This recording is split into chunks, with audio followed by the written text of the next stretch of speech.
Hello, everybody. My name is Bautista Valls. I am the founder of wefinwise, and the goal of wefinwise is kind of very briefly to again look into the different career options of finance and stuff like that, and all the different fields in it. So, for our first podcast, I'm very grateful and honored to have Matias Sacerdote. If you want to introduce yourself. Yes, so my name is Matias Sacerdote. Um, I have experience working in corporate finance, debt capital markets, research, and in several roles in the investment world. Um, so work for several banks, and then for the MIT Endowment, and then for my own firm called KIG Investment Management. Okay, so the KAG investments right now, you would say, what would it be like categorized, or like what type of job would you say it goes under? It would be more on the investment side for sure. Maybe technically people will refer to KIG as a hedge fund. I call it an investment partnership because um, I don't short for the most part. We do mostly long investments. And in this investment shared, what is it that you try to achieve, and and how do you go about it? We're, we're looking for performance. So we're proud to have a good long-term track record, and that's the main goal to produce good returns for our limited partners, for our investors. And do you who like are your clients? Are they like individuals, or are they like companies and stuff like that, or both? It's mostly individuals. We also have some institutions, but it's Hmm. mostly like family offices or endowments, but it's mostly individuals. High Okay. net what is referred in the industry as high net worth individuals. Perfect. Makes sense. And how did you get into this? Because again, this obviously I'm guessing isn't your first job in finance, at least. Uh, are you asking about how do I get into the finance industry, or how do I get into investing, or KG, or the Both, both. yeah? For me, it was like I think I came across a book about Warren Buffett when I was like your age. I Hmm. didn't understand much, but I read it and I said I want to do this. Wasn't sure what what it took to do that, but and then coming from Argentina, where I grew up, it wasn't that easy to get into the industry. But I got jobs in different roles of finance over the years in different banks in New York, in Boston, and eventually I landed my first job in the investment world. Hmm. After a few years of doing that, I felt ready to do my own fund of investment firm. And what was that first job again that like kind of got you really introduced into it? My first job was in telecom in Argentina in the finance department. Uh, in the US, I then moved to the US and worked in different banks, including JP Morgan and Bear Stearns and BBVA, which had a strong capital markets presence in Latin America. Hmm. And also, I was wondering because I know under those companies, and now you're like the CEO of your own investment sharing thing. What's like the main difference you would say between having to work for a company that like they kind of tell you what to do and stuff, and like you managing your own stuff, kind of like you're the one having to like plan everything and stuff like that. The main difference for better or for worse is the pressure. Like you Hmm. have the pressure to the accountability. I always wanted that. I like it, but it's real, and you cannot point to a. It's all you, you cannot point to anyone other than yourself. So so you're responsible ultimately for the results. Very risk but high reward.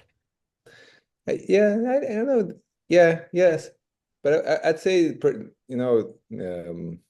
I like sports, so I always use the analogy of like that you use in tennis, for instance, that pressure is a privilege, and Hmm. I always wanted that, and I'm happy with it. So, but that's the main difference when you're even if you're number two or a very senior person, if you're not the main person, you're not the one going with the pressure to sleep every day. And that's a big difference. Yeah, that makes sense. And so now I was like the whole goal a little bit behind this project is kind of targeted obviously towards to a whole wide audience of people interested in finance. But as an old high school student, I like kind of have it a little bit also targeted towards a younger audience and stuff like that. And a big pressure I see now, especially with social media and stuff like that in finance, is that there's like target schools and colleges that are like of like very big like importance. Like okay, like you only get accepted to these big like names if you go to like a target school and an Ivy League, stuff like that. And so someone like with the success that you achieved, I want to know what college did you attend to? I went to college in Argentina, to Universidad de Itela. Mm-hmm. So I'm not as familiar with the college situation here in the US as you Oh, probably are, or other people are. yeah, because I know that there's like I don't know, I see a lot of interview tips, stuff like that, when getting into stuff like investment banking and like or like I don't know, different in an interview for JP Morgan, stuff like that. And I see how like it's like the target schools help a lot if you went to U Chicago, stuff like that. But at least this shows that like it's not the only thing that matters. I feel like because I not like I at least get like that's a big pressure on us, like well the Yeah, younger audience. it's been a while since I was in my 20s, so I don't know how the ecosystem changed, right? But back then, it was an advantage to go to good schools for sure, but you could get into good firms eventually by proving yourself in like smaller firms. And I imagine to some extent that's the case today as well. Mhm. And I saw in your About Me page in your KIG and your own company that you studied economics, which is obviously different from finance. I know there's obviously a bunch of branches you can go in college. What do you think? Like, do you think it was the right thing for you to do to study economics? Do you regret studying economics instead of finance, or no real like big difference? Um, the reason I studied economics was because I was in Argentina, and Argentina, the economy is a mess. It goes ups and down, and so I had a lot of smart people telling me you need to understand economics in this country. But probably if I'd be in the States where the economics matter less, Hmm. I wouldn't prioritize economics as much. But it's helpful to have some idea of how the economy works. Do you think the skills you like and like information you learned there, like you were like used it in like the real world, like or in your job career? Mm. A little bit, but yeah, probably not as much as if I would have learned uh, finance directly, or business, or yeah, yes, it was helpful, but not as much as other. Uh, I guess today I would probably study like engineering or something like that. But I don't know, things do change very fast, and these days with AI and so on, it's even harder to make these decisions. Mm-hmm. Makes sense. Also, something like I'm interested in because there's obviously so like at a young age, there's like such a um I wouldn't say chance to make a mistake, but when going into college, you have to pick like what you want to study. And I'm very already built into finance, but in a perspective of someone that like doesn't know a lot, kind of wondering if they should take engineering or medical stuff like that, finance stuff like that. Would you say that it's not easy, but like it's still possible for someone that's doing something not related to like money to then in the career, obviously, like in the real world post graduation, get into the finance industry? Oh yes, absolutely. So if you ask me what's needed for at least the investment side, which is the one I know a little bit better than the other one at this point, I'd say is intense curiosity, being Hmm. very curious. So being very authentic about um, wanting to continue learning after college, like Hmm. and and I know about many of the smartest investors that I know have not studied economics or finance or anything like that. They've studied biology. For instance, for what I do, understanding creating, having good mental models about how the nature works and how biology works is super useful because at the end of the day, Hmm. studying companies, and companies, you can see them as organic beings. Yeah. So that's also helpful. And many times what happens is people who study finance or economics are too narrowly focused on that and think that's the answer to everything, and they don't combine that knowledge with some other very important knowledge that is required to understand the real world. Hmm. Uh, On the other hand, the guy who comes from outside, has a chip on his shoulder, and it's like very open-minded to begin with. yeah. So that plays to his advantage, or to his or her advantage. Yeah. I never thought of it like that, to be honest, but that does make a lot more sense now. Now something I noted was you said that something you look for and notice in people that have like been successful is curiosity, stuff like that. Mhm. And that's something I've heard a lot before, especially from people like my dad, from social media, stuff like that. What other types of characteristics do you see people that are successful and stuff have that others who aren't as successful lack?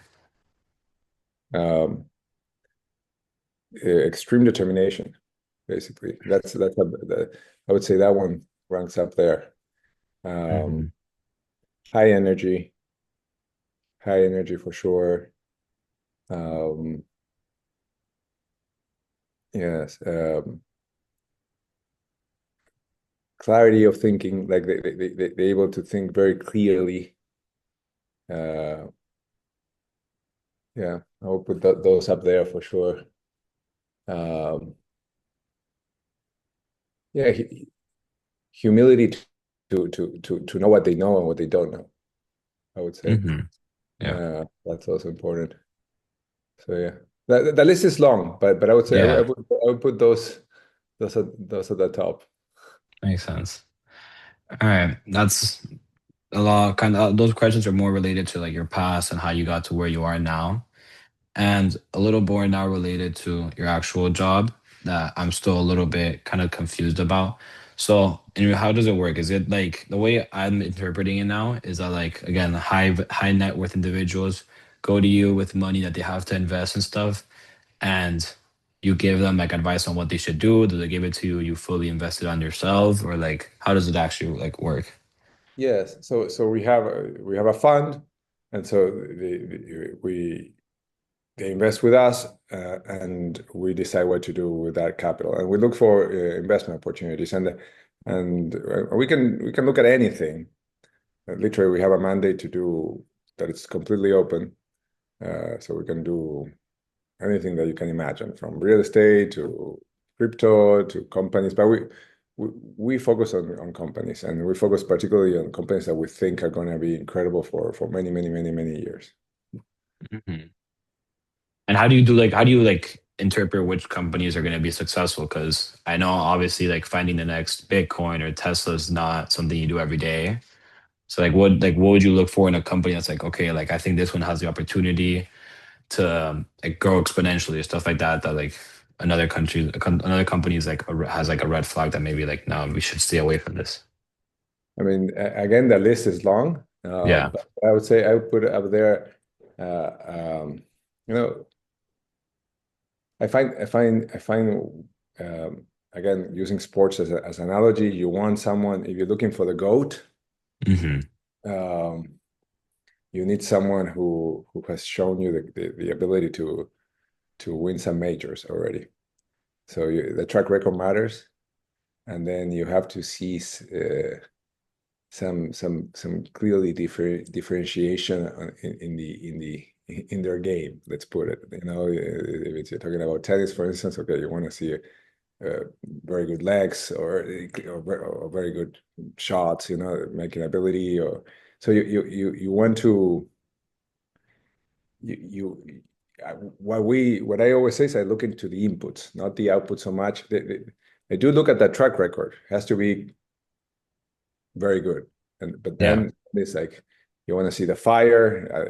Are they still like in for the long term? Some people achieve a couple of things, and then they don't they don't care to become goats. So Yeah. looking for the goats. Um, there's a big difference between Hall of Famers and GOATs. Let's put it that way. Mhm. And Hall of Famers are amazing, but the GOATs are like so incredible. I mean, they're all Yeah, incredible, but the GOATs are ridiculous. That's a reality. that was a good analogy. Like the sports wise of goats, like makes it more feel like family friendly for like a beginner like me to understand it in a way.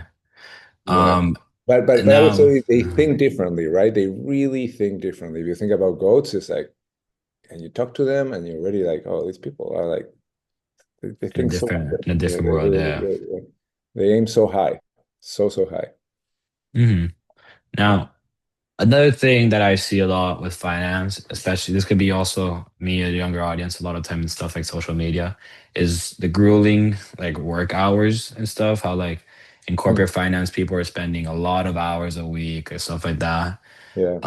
So, but also I also did hear that over time, once you get into higher positions, this workload becomes less and stuff.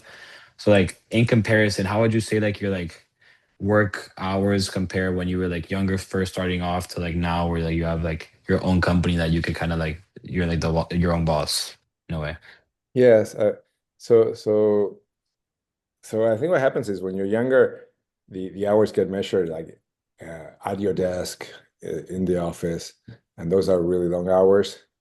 Uh, as you as you become more senior or you become your own boss, th those hours are not measured like that. But the reality is you take your job everywhere, even to your bed, to your pillow. So if you start thinking about all, I'm not sure.